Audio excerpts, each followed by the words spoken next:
Falomeravantsika indray amin'ny anaran'i Jesosy ty andro androany ity.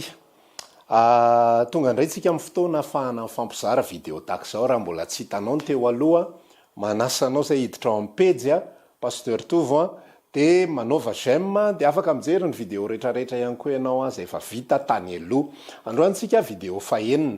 Fa mialohan'ny hidirantsika amin'izay dia te hanararaotra kely izahay hankasitraka sy hisaotra antsika rehetra izay manoratra na amin'ny MP zany na amin'ny commentaire ary te hampahery anareo zay hoe toy izy ireny satria ny antony rehefa micommente ianao, rehefa manao j'aime ianao, rehefa micommente ianao dia arakaraky ny habetsaka izay zavatra izay zany no anaparitahany Facebook an'izao afatra izao amin'ny namantsika hafa ihany koa izay mbola tsy nahita ka dia hampaherezintsika rehetra ao anatin'izany. Androantsika hitohy hatrany amin'ny fifampizarana izay nataontsika tamin'ny farantsika ny resaka le hoe fiainana eo ambony vatolampy.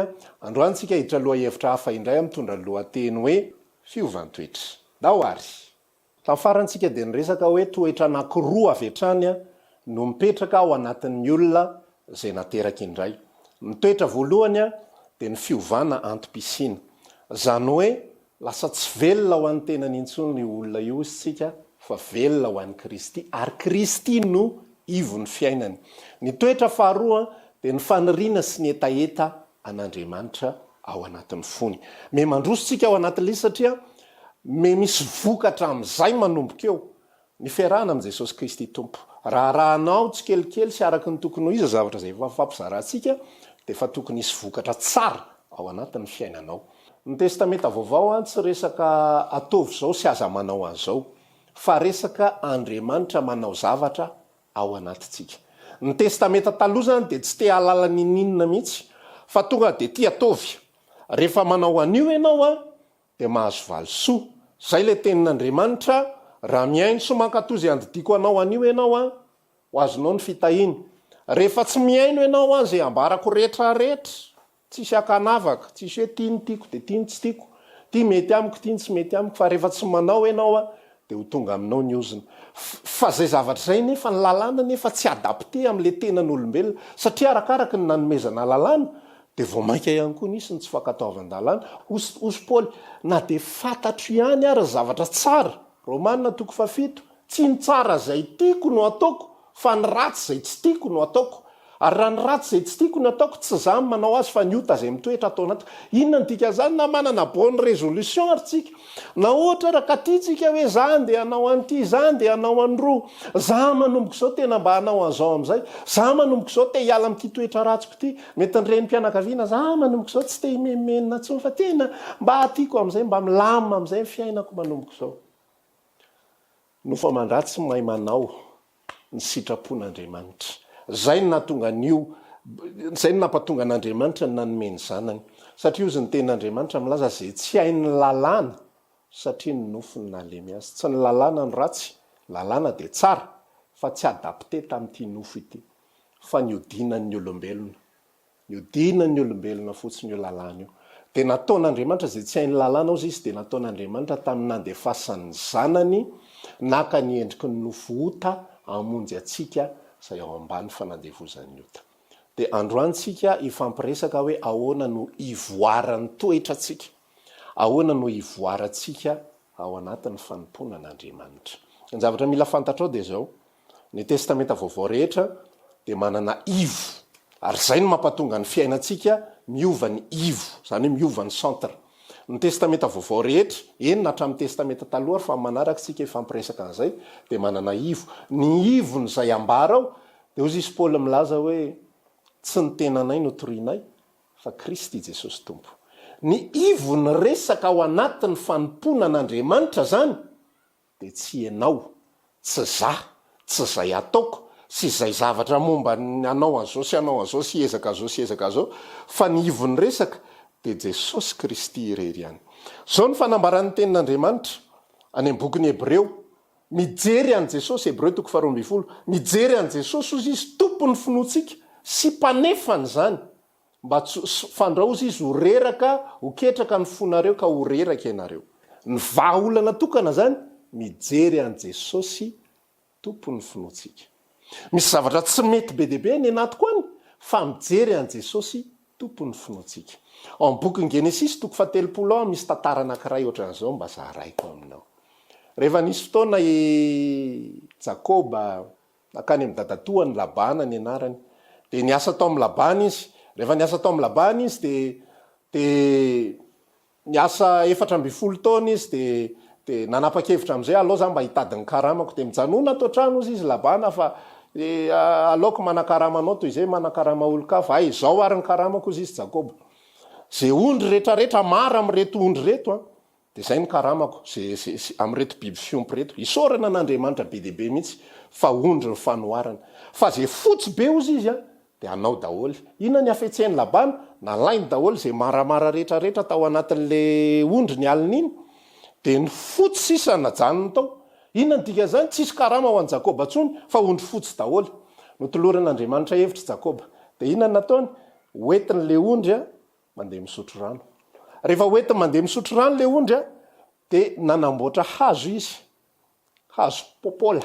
Zay ny anarany ao amin'ny Genesis toko 17. De nikikisa le hazo. De lasa maramara le hazo rehefa kikisana de atsatony eo am'le fisotron-dranon'le ondry. De rehefa misotro le ondry de sady misotro no mijery. Inona ary ty zavatra maramara ty? Sady milelaka ihany izy zany. Inona ty maramara ty isan'andro? Bevoka le ondry aveo, maramara foana nitany, maramara foana nitany, maramara foana nitany isan'andro, miteraka izy, inona voaka? Ondry maramara, ondry fotsy be, lasa namoaka ondry maramara. Inona ny fampianarana omentsika an'izany? Zay jereny, zay banjiny le ondry, de zay ny avoakany. Zay ny vokatra avoakany. Tsy miankina tamin'ny volokoditry le ondry intsony, fa miankina amin'ny zavatra hitany. Na tsika malagasy ary mahalala zany, reny mpianakaviana rehefa bevoka de ferana be zavatra jereny sy ny zavatra iainany, fa iny lasa mipoitra eo, ohatr'izay le izy. De ao amin'ny Kristy ihany koa ohatran'izay, zay jerenao, zay banjininao, de zay ny avoakanao. Raha tianao ny amoaka ny toetra ny Kristy, inona avy ny toetra ny Kristy? Jereo ny bokin'ny Galatiana toko 5:2-2. Reto avy vokatry ny fanahy: fifalena, fiadanana, fanaova-tsoa, fahamarinana, famirampanahy sy sisa rehetrarehetra. Zany ny ao amin'ny fanahy masina. Raha tianao ny amoaka an'izay, mila mibanjina an' Jesosy ianao, fa tsy mibanjina ny tenanao, na mitady mandrakariva inona ny ahoana sy sisa, na mijery ny hafa ihany koa. Rehefa ny hafa koa ny jerenao de ny hafa ihany koa lasa mitovy toetra amin'ny hafa ianao.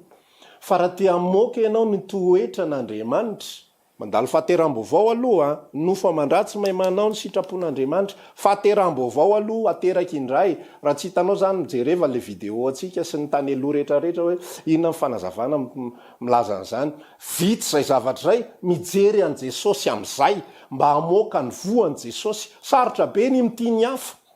Sarotra be zany, indrindrindra nambaran'ny tenin'Andriamanitra Korinthiana 1:7 hoe fitiavana maharitra ny zavatra rehetra. Atao ahoana ny maharitra ny zavatra rehetra zany? Raha tsy mijery an'ilay maharitra ny zavatra rehetra. Kristy ny naharitra ny zavatra rehetra. Naharitra hatramin'ny fahafatesana, naharitra ny fanaratsiana nataon'ny mpanota ho atsika. Rehefa mijery an'izay tsika de mahavita maharitra ny zavatra rehetra. Fa rehefa mijery ny tenantsika sika, na mijery ny toetra ratsiny ny hafa, ka izy ohatran'izao. Jereo tsara ny excuse ny olona fa ny hafa foana ny azo ny tondrony, ka izy nge ohatran'izao e, ka ianona nge manao an'izao e, ka ianona nge manao an'izao. Mijery ny hafa ianao zay de tsy mivoaka ny toetra n'Andriamanitra zay tiany atao ao anatitsika. Amarantsika, inona ny atao hoe mijery an' Kristy? Inona ny atao hoe mijery an' Jesosy? Ny atao hoe mijery an' Jesosy de mitovy amin'ny fanambarana zay fanetitsika teto an-trany, mifanerasera aminy. Izy tsy hitatsika maso intsony, fa mifanerasera aminy. Ohatra tsotra amin'ny alalan'ny famakianao ny tenin'Andriamanitra. Sa te hampahery anao mihitsy. Tsara ny mamaky ny testamenta taloha, tena tsara zany. Fa raha te hafantatra mikasika an' Jesosy ianao, fanambarana mikasika an' Jesosy, mamaky an'io filazantsara io. Mamaky ny asan'ny apôstôly, mamaky an'ireo epistily reo manambara ny Kristy daholo. Ary zay ny nambara ny tenin'Andriamanitra amin'ny Kolosiana toko 7, aoka ny tenin'ny Kristy mitoetra betsaka ao am-ponareo. Rehefa mitoetra betsaka ato anatin'ny fotsika, zay ny atao hoe mijery an' Jesosy. Rehefa mitoetra betsaka ato anatin'ny fotsika ny teny, de iny vokatry ny teny iny no avoakantsika eo amin'ny tenatsika. Fa rehefa ny tenin'olona no mitoetra betsaka ao anatsika, ratrapo ny avoakanao eny. fahasorenany ny avoakanao eny, menomenona ny avoakanao eny, de inona moa ny lokaloka fotsiny premier janvier zatsy ianao an'izao tsony ezaka am'izay mba hanao an'izao an'izay manomboka zao mba zao tsy tonga akory ny 10 janvier verina mitoetra ratsinao taloha sy ny fahazaran-dratsinao taloha ianao satria maninona tsy nijereny Kristy ianao fa ny tenanao sy ny zavatra zay tanjonao no jerenao. Ny fijerenan'i Jesosy ankoatran'izay ihany koa dia ny fiainoana ny afatr'Andriamanitra, fiainoana toroteny zay ampaherezako foana miaino fa osy Jesosy milaza madio ianareo no ny teny zay ambarako aminareo. Ny teny zay ambara iny le ratsakazo ihany koa zay jereny eo anoloana. Rehefa mijery an'izay ianao voadio ny anatinao. Fifampiresahana amin'Andriamanitra osintsika tamin'ny farany hoe vavaka. Io tena ararotina daholo ny opportunité rehetrarehetra. Rehefa tena feno etaeta ny anatinao, afaka misaotra an'Andriamanitra ianao na amin'ny zavatra bitika indrindra ary. Tsy voatery andry zavatra ngeza be zay vao hoe hivavaka ako hatramin'ny zavatra bitika na mandehandeha ny andalana iny ary ianao. Afaka misaintsaina ny tenin'Andriamanitra. Afaka miresadresaka amin'ny tompo. Izy nge eo foana rehefa nanaiky azy sika napiditra azy sika ato anatitsika izy. Afaka miresaka aminy ianao misaotra anao ato fa mandeha amin'ny tibus ty. Misaotra anao Jesosy fa na de be de be ary ny embouteillage tena tara zao fa fantatro fa zavatra rehetra miara-miasa soa ako afaka mba miresadresaka aminao eto alohazany. Mba misaintsaina ny teninao eto. Rehefa nimpiasana man tsy de manana fotoana loatra fa eto aza amin'ny manara loatra. Hitanao zany zany zavatra zany mamorona toepo sy miasa ny anatinao hitondra toepo mamoaka fiovantoetra ao amin'ny Kristy. Ahoana moa ny menomenomanao intsony raha zany ny fisaintsainanao, raha zany ny eritreretanao. Ahoana moa ny tenenanao teniteny foana, ahoana moa ny ialonanao, ahoana moa ny anaovanao toetra tsy fantatro rehetrarehetra eritrereto fa voavahany zany daholo. Zay ny fifampizarantsika androany dia anjaranao zao ny manao pratika.